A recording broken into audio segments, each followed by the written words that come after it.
Assalamualaikum dan selamat sejahtera kepada penonton Arfa Channel. Hari ini Arfa Channel ingin berkongsi kisah dan menceritakan tentang seorang lelaki yang bernama Muhammad Amin, iaitu seorang pemimpin kumpulan Al-Ma'unah. Mungkin ramai di antara kita, terutamanya yang tinggal di kawasan Greek, masih ingat akan kekecohan yang berlaku akibat cubaan kumpulan bersenjata untuk menumbangkan kerajaan di pertengahan tahun 2000. Cubaan tersebut dilakukan oleh kumpulan Al-Ma'unah di bawah pimpinan Muhammad Amin yang menjadikan kawasan Bukit Bisau sebagai markas operasi mereka. Kumpulan Persaudaraan Al-Ma'unah ini sebuah organisasi pengganas militan Malaysia yang terkenal dengan tindakan nekat mereka melakukan pencerobohan ke atas sebuah kem Regimen Askar Wataniah pada subuh 2 Julai tahun 2000 dan melarikan sejumlah besar senjata api daripada stor persenjataan. Kumpulan tersebut kemudiannya mendirikan markas rahsianya di kawasan hutan berhampiran perkampungan Bisau, negeri Perak, dan kemudiannya telah dikepung oleh Angkatan Tentera Malaysia dan Polis Diraja Malaysia. Kumpulan ini akhirnya berjaya ditumpaskan hasil serangan oleh pasukan elit komando gerak khas dari Tentera Darat dan pasukan elit komando dari Polis Diraja Malaysia. Nama sebenar kumpulan tersebut ialah Persaudaraan Ilmu Dalam Al-Ma'unah dan lebih dikenali dengan singkatan Al-Ma'unah. Kumpulan tersebut turut mempunyai laman web yang menerangkan bahawa Al-Ma'unah ialah sebuah pertubuhan yang mendalami ilmu persilatan yang menggunakan tenaga dalaman dan mempelajari ilmu perubatan tradisional Islam. Ma'unah membawa maksud sesuatu yang amat luar biasa yang berlaku pada golongan orang Islam kebanyakannya. Kumpulan ini mendakwa mempunyai keahlian seramai 1000 orang ikhwan yang di seluruh dunia termasuk Malaysia, Brunei, Singapura, Mesir dan Arab Saudi. Kumpulan pengganas yang berpusat di Greek ini mempunyai ahli seramai 20 orang dan dipimpin oleh Muhammad Amin bin Muhammad Razali. Kumpulan Al-Ma'unah ini mempunyai tujuan untuk menggulingkan kerajaan Malaysia. Mereka berkata kepada pegawai kem tersebut dengan alasan ingin mengadakan pemeriksaan mengejut dengan memberitahu ingin membuat pemeriksaan kecemasan ke atas jumlah kesemua peluru yang disimpan di dalam kem tersebut. Atas berbagai tekanan yang diberikan oleh Amin dan orang-orangnya dan diyakinkan oleh kehadiran 3 kenderaan Pajero yang menggunakan nombor pendaftaran tentera yang bermula dengan huruf Z. Anggota tentera di 2 kem tersebut berjaya diberdayakan dengan membawa mereka masuk ke kem.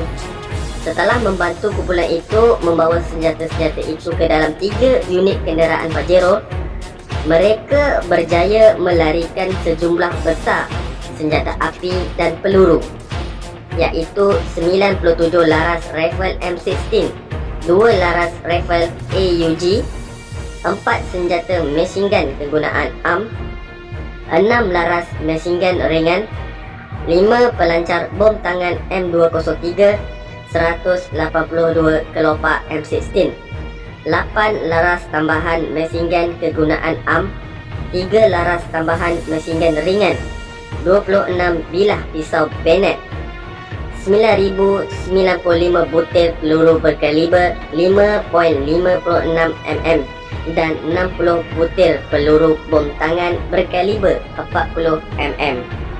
27 orang ahli tersebut kemudiannya menyembunyikan diri di dalam hutan Bukit Jenalik, Sau, negeri Perak. Amin mengagih-agihkan semua senjata yang dilarikan tersebut kepada orang-orangnya untuk dilatih. Bunyi tembakan yang jarang didengar oleh penduduk kampung hasil daripada tembakan senjata api tersebutlah telah menarik perhatian polis. Kumpulan tersebut membuat persediaan untuk menjayakan rancangan mereka, termasuk mengumpulkan bekalan makanan dan membawanya ke dalam pengkalan mereka di Bukit Jenalik. Bekalan makanan yang diperolehi itu hanya cukup untuk 3 bulan sahaja. Mereka juga turut memperolehi senjata lain seperti parang dan senjata senapang panah untuk menjayakan misi mereka. Sepasukan polis kemudiannya segera dikerahkan mengepung Bukit Jenalik untuk menyekat pergerakan mereka. Kemudian sejumlah anggota pasukan keselamatan dihantar untuk menyusup masuk ke dalam perkemahan Al-Maunah. Walau bagaimanapun, 2 anggota polis iaitu Sarjan Muhammad Shah bin Ahmad dan Korporal Detektif Sagadevan serta penduduk kampung Jaafar bin Putih dan seorang anggota Komando Grup Gerak Khas ATM Trupa Mityu Anak Medan telah dijadikan tebusan oleh Al-Maunah. Dalam radio komunikasi yang digunakan oleh kumpulan itu, mereka memaklumkan bahawa mereka akan menyerang Kuala Lumpur sekiranya tuntutan ke atas Perdana Menteri Malaysia ketika itu Tun Dr. Mahathir untuk meletakkan jawatan dalam masa 24 jam. Jaafar pula ditangkap ketika beliau sedang meneliti dusun duriannya. Sarjan Muhammad Shah bin Ahmad menceritakan semasa percubaan selama lebih 4 hari, anggota pasukan keselamatan tersebut telah diseksa dan dianiaya. Mereka dipaksa menggali parit di kawasan Bukit Jenalik untuk dijadikan sebagai kubu pertahanan sekiranya pengkalan mereka diserang. Pada sebelah malam, mereka telah diikat pada pohon durian. Pada masa itu, Muhammad Shah dan Sagadevan mengebumikan Matthew di dalam salah satu parit kubu tersebut. Matthew ditangkap oleh Jemari bin Yusuf dan apabila Amin mengetahui identiti Matthew, Amin menyeksa Matthew dengan menembak kakinya. Amin kemudiannya menyuruh Jemari menembak Matthew sehingga mati.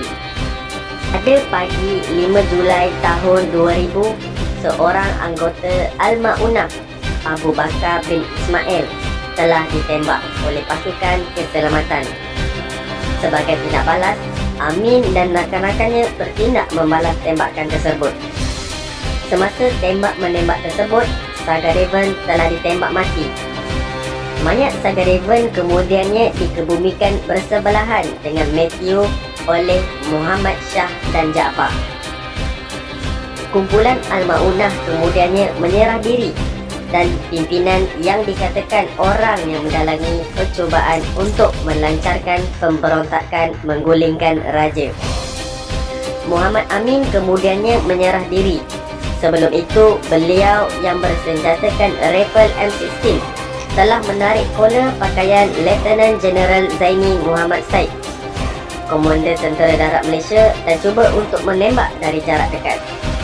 Tetapi Lieutenant General Zaini segera bertindak menafis laras senjata Amin dan telah tertembak salah seorang anggota militan.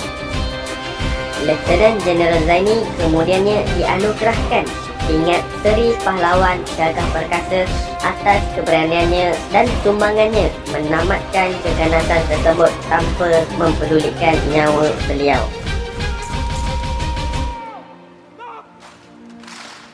Sebenarnya 2 jam sebelum insiden tersebut, ACP Abdul Razak bin Muhammad Yusof telah terlebih dahulu bergerak ke markas tersebut bersama dengan 20 orang anggota pasukan elitnya, menaiki bukit ke arah kumpulan Al-Maunah berkemah. Setelah mendapat perlindungan yang sesuai untuk ahli kumpulannya, ACP Abdul Razak bergerak bersendirian menyelinap masuk ke kubu. Dengan sikap berani dan tawakal, beliau menemui sendiri ketua kumpulan Al-Maunah iaitu Muhammad Amin.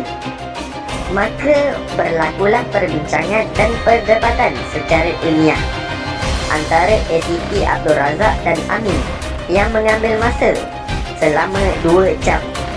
Dan akhirnya ketua kumpulan Al-Maunah itu bersetuju untuk menyerah diri. Setelah Amin bersetuju untuk menyerah diri, barulah ACP Abdul Razak memanggil pasukan Lieutenant General Zaini untuk proses perletakan senjata. Di atas keberanian dan kebijaksanaan berbincang ACP Abdul Razak, beliau telah dianugerahi pingat Seri Pahlawan Gagah Perkasa atas jasanya. Pada waktu itu, Abdul Razak ialah pegawai yang mengetuai pasukan payung terjun polis anti pengganas Komando Polis Diraja Malaysia. Dengarkan 3 orang telah terkorban sebelum kumpulan tersebut menyerah diri. Detektif Korporal R. Sevgadevan daripada cawangan khas PDRM dibunuh. Sebahagiannya mendakwa beliau terbunuh semasa pengepungan oleh 59 anggota polis dan tentera. Pengganas militan tersebut turut membunuh seorang anggota komando, iaitu Matthew Anak Medan daripada Grup Gerak Khas ATM, yang mana beliau ditembak mati oleh Jemari Jusoh. Kesemuanya diseksa sebelum dibunuh. Orang ketiga yang terbunuh ialah seorang ahli kumpulan tersebut, yang mana beliau ditembak mati apabila beliau enggan menyerah diri. Muhammad Amin turut menghantar rakannya untuk meletupkan kilang minuman keras Anchor dan Kasbert di Petaling Jaya berhampiran Kuala Lumpur dan kuil Hindu di Batu Cape. Serangan itu menyebabkan hanya kerosakan kecil sahaja. Ahli kumpulan tersebut, Syahidi dan Khairul Anwar, kemudiannya diarahkan untuk meletupkan kilang Kasbert di pinggir kota Kuala Lumpur dengan bersenjata pelancar bom tangan yang dirampas dari kem tentera. Muhammad Amin dan ahli kumpulannya telah dibawa ke muka pengadilan dan didakwa atas tuduhan melancarkan perang ke atas Yang di-Pertuan Agong, dan beliau menjadi rakyat Malaysia yang pertama dan didapati bersalah atas tuduhan tersebut.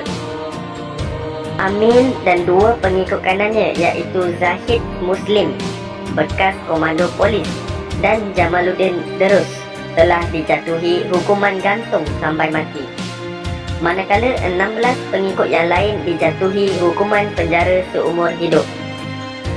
Pada Jun 2003, Mahkamah Persekutuan menolak rayuan Muhammad Amin supaya hukumannya dikurangkan kepada penjara seumur hidup, dan hukuman diteruskan kepada hukuman mati di atas kesalahan mengisytiharkan perang ke atas Yang di-Pertuan Agong.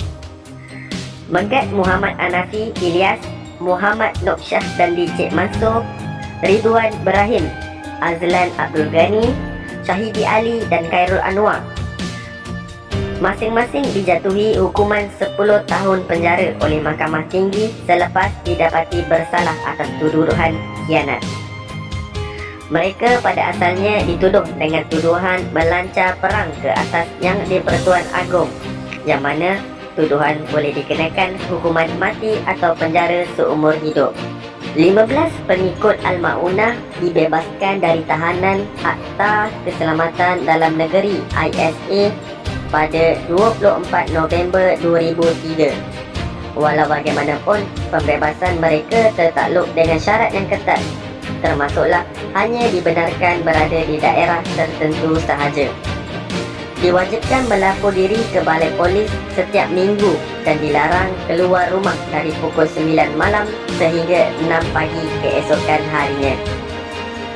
Muhammad Amin Muhammad Razali, pemimpin kumpulan militan Al-Ma'unah, digantung di penjara Sungai Buloh pada 4 Ogos 2006. Manakala Zahid Muslim, Jamaluddin Derus dan Jemari Jusoh telah digantung seminggu lebih awal. Itu sahaja kisah Arfa Channel tentang kumpulan pemberontak Al-Ma'unah. Terima kasih kerana telah menonton sehingga tamat. Sekiranya anda berminat dengan channel ini, jangan lupa untuk subscribe, like, komen dan share. Arfa Channel mengundurkan diri.